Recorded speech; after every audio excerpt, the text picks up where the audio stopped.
बारिश के मौसम आते ही अभी भी फिगर आउट करने में लगे हो कि नीचे जो हुआ है, जो ये सारी प्रॉब्लम्स हो रही है, वो यूटीआई यानी कि यूरिन ट्रैक्ट इन्फेक्शन है या फिर फंगल या bacterial vaginal infection. Hello hello, welcome and welcome back. I am doctor Mitali Rathore, your friendly obstetrician and gynecologist, practicing since 6 years, and on this beautiful YouTube channel we talk about periods, hormones, reproductive health and so much more।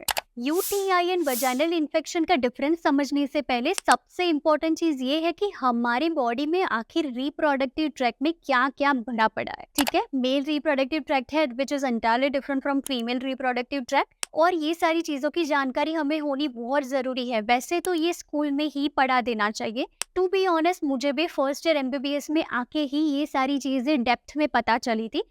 उससे पहले तो हमें क्या ही समझ में आता होगा, and I do not remember those things clearly. अगर आप कॉमर्स, आर्ट्स या किसी दूसरी स्ट्रीम के हो फिर तो पता ही नहीं होता कि हमें ये सारी चीज पढ़ाई है या नहीं पढ़ाई है। सो यस, उस चीज के लिए हम बात करते हैं। Female reproductive tract externally made up of vulva. Vulva has 3 holes. First hole is what we call as pee hole or urethra.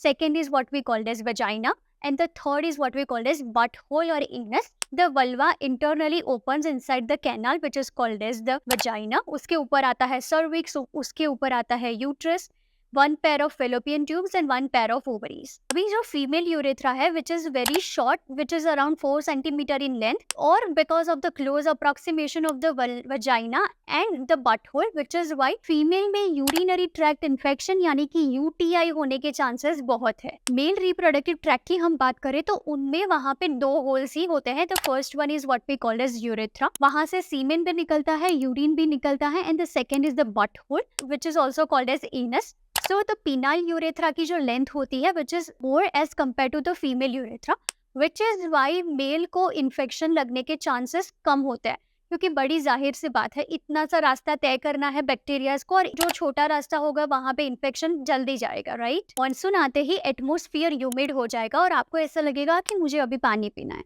जैसे ही पानी पियोगे ऐसा लगेगा कि अभी मुझे वॉशरूम जाना है, वापस आओगे लगेगा कि पानी पीना है, वापस जाना है। So it's like a vicious cycle. लेकिन इसको हम यूरिनरी ट्रैक्ट इन्फेक्शन नहीं कह सकते। ये सिर्फ एटमॉस्फेयर में हो रहे चेंजेस की वजह से आपके साथ हो रहा है। On the contrary, urinary tract infection में आपको बर्निंग मिक्चुरेशन होगा। पी करते टाइम बर्निंग जैसा लगेगा, ऐसा लगेगा कि बहुत ज़्यादा पेन हो रहा है, लोअर एब्डोमेन में पेन होगा, फ्लैंक में पेन होगा, बैक पेन होगा, फीवर होगा, और कभी कभी अगर इन्फेक्शन की सिवियरिटी है तो यूरिन है आपका वो क्लाउडी या ब्लड जैसा यूरिन भी आ सकता है। कभी कभी आप बाहर अगर गए हो, पूरे भीगे हुए हो, बाथरूम नहीं मिल रहा है, अगर यूरिन बहुत देर तक होल्ड करके रखा तो इसकी वजह से भी ये हो सकता है। लेकिन छोटू सा माइनर सा इन्फेक्शन के लिए आपको एंटीबायोटिक्स लेने की जरूरत नहीं है। आप पानी पियो, यूरिन अल्कलाइजर का इस्तेमाल करो, उससे आपको ठीक हो जाएगा। वैसे देखा जाए तो मेल यूटीआई के चांसेस बहुत कम है, लेकिन ऐसा नहीं है कि उनको लेंथ की वजह से कभी होगा ही नहीं। ठीक है, किडनी स्टोन्स की वजह से, ब्लैडर स्टोन्स की वजह से भी कभी कभी यूटीआई हो सकता है। तो बहुत ज़्यादा एक्सक्रूशिएटिंग पेन होगा, ब्लड होगा, क्लाउडी यूरिन आएगा, फीवर आ जाएगा, ये सारे साइन सिम्टम्स हो सकते हैं। सो डिपेंडिंग अपॉन सिवियरिटी आपको भी डॉक्टर को विजिट करना है। देखो, बारिश का मौसम है, हॉट एंड ह्यूमिड एनवायरनमेंट है, उसकी वजह से मॉइस्चर होल्ड होने के चांसेस बहुत होते हैं। And considering the genital folds in the groin area, वहाँ पे मॉइस्चर ट्रैप होके जब वो जेनाइटल सिक्रीशन यानी कि वजाइनल सिक्रीशन से वहाँ पे मिलेगा तो उसकी वजह से बैक्टीरियल इम्बैलेंस यानी कि बैक्टीरियल वजाइनोसिस या फिर फंगल और कैंडिडियल इन्फेक्शन के चांसेस बहुत बढ़ जाते हैं। Vaginal infection will mimic as increase flow of discharge. Discharge will be of yellowish, greenish, brownish curd like discharge या फिर cottage cheese like discharge associated with intense itching and scratching, और उसके साथ साथ पिगमेंटेशन भी होने लगेगा। ये ना हो उसके लिए क्या करना है, उसके लिए मैंने इन डेप्थ यूट्यूब वीडियो बनाया है। So make sure you click that in the description box after watching this one, तो उससे आपको डिटेल में पता चल जाएगा। Along with that, make sure that you are maintaining a proper hygiene, changing your undies, wet underwear और वो सब पहन के नहीं रखना है, प्रॉपर एयर सर्कुलेशन मेंटेन रहे वैसा करना है। इचिंग और स्क्रैचिंग होते ही ओवर द काउंटर मेडिसिन का इस्तेमाल नहीं करना है, डॉक्टर के पास जाना है, एग्जामिनेशन कराना है, and depending upon the type of infection ही आपको मेडिसिन लेने हैं। बहुत से लोगों को यही नहीं पता होता कि यूटीआई कब होता है और वजाइनल इन्फेक्शन कब होते हैं। कुछ लोगों को ऐसा लगता है दैट आफ्टर गेटिंग इंटीमेट उनको burning sensation, burning while peeing और डिस्यूरिया यानी कि यूरिन पास करते टाइम बहुत ज़्यादा पेन होना वो बढ़ जाता है। सो उनको ऐसा लगता है just because they have indulge into intercourse ये है वजाइनल इन्फेक्शन। बट एक्चुअल में इंटरकोर्स के बाद अगर वो यूरिन पास करने नहीं गए हैं तो उसकी वजह से उनको यूटीआई हो रहा है। So which is why if you feel कि आपको ये बर्निंग सेंसेशन और ये सारी चीजें अलॉन्ग विद इचिंग और स्क्रैचिंग बहुत बारी हो रही है, तो आपको एक बारी डॉक्टर के पास जाके एग्जामिन करवा लेना चाहिए।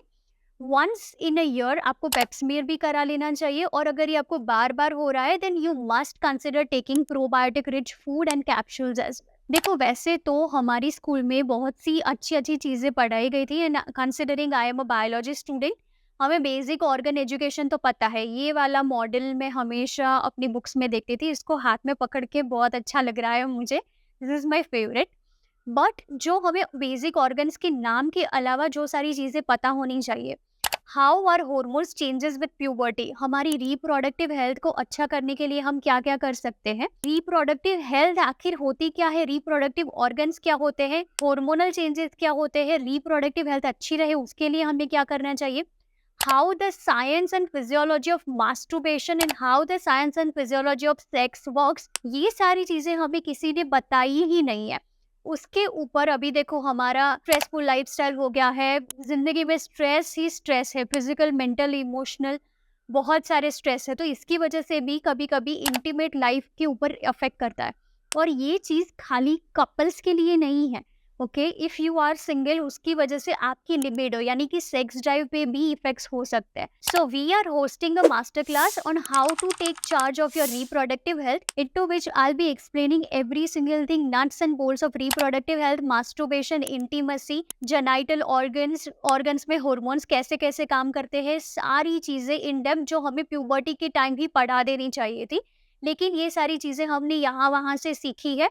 और पता नहीं सारे सोर्सेज जो होंगे वो रॉन्ग ही होंगे most of the times. And my dearest friend Sunita will teach you regarding how to take charge of reproductive health in a holistic way. हम आसना और मुद्रा से स्टार्ट करेंगे, बहुत सारी अच्छी अच्छी चीजें पढ़ेंगे, बहुत सी अच्छी अच्छी चीजें सीखेंगे, और उसके बाद हम Q&A भी रखेंगे। कोर्स का टिकट प्राइस है 199 रुपीज ओनली। सो एक पिज्जा खाओगे, एक जोमेटो की डिलीवरी से भी कम प्राइस में रखा है, so that we can reach to mass audience और सबको ये चीज और सबको ये जानकारी पता चल सके। I am putting the link in the description box for you, so make sure you enroll, and I am super super excited to see you on the other hand. तो बस आज के वीडियो के लिए इतना ही। Make sure you share this with at least one friend of yours, and I will see you in my next one for sure. Bye.